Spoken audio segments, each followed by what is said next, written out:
하루 넘게 마비됐던 행정 전산망이 조금씩 복구되는 모습입니다.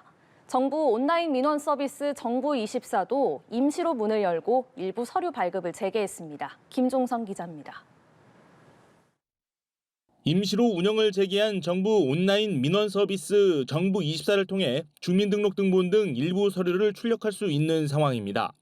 행안부는 여러 차례 시스템 점검을 통해 긍정적인 결과가 도출됐다고 설명하면서 일단 사용에 문제는 없는 만큼 우선 임시로 정부24 서비스를 재개한다고 밝혔습니다.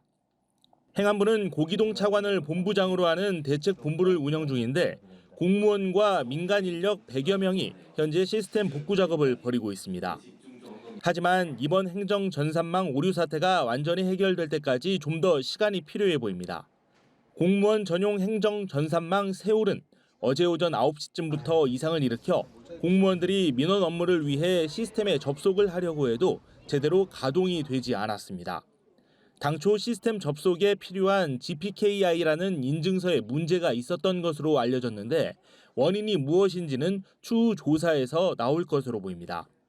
행안부 관계자는 시스템 오류를 해결하면서 네트워크 장비를 교체했지만 문제가 해결되지 않았다고 밝혔는데 특정 장비뿐만 아니라 전반적인 시스템을 모두 들여다봐야 한다는 지적이 나옵니다.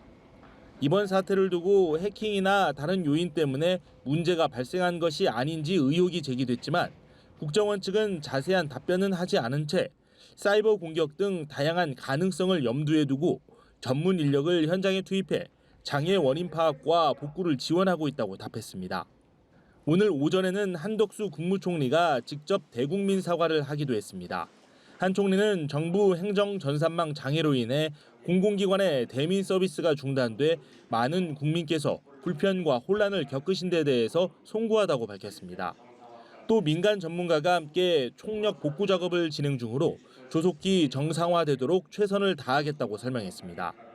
한 총리는 관계부처에 신속히 원인을 규명하고 다시는 이런 일이 발생하지 않도록 하라고 강조하고 지자체의 시스템 정상화까지 수기 민원 접수 체계를 계속 운영하고 관련 공무원의 비상근무 체계도 유지해 주길 바란다고 당부했습니다. 연합뉴스 TV 김종성입니다.